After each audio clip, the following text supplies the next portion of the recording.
تمام قوي. بعد كده هننزل عند التلج،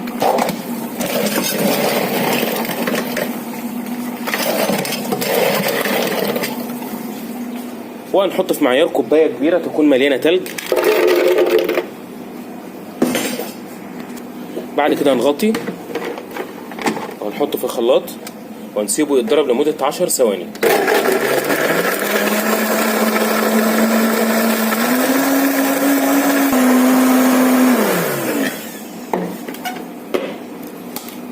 هو كده تمام، خلص وبقى سموزي قهوه على الشرب على طول.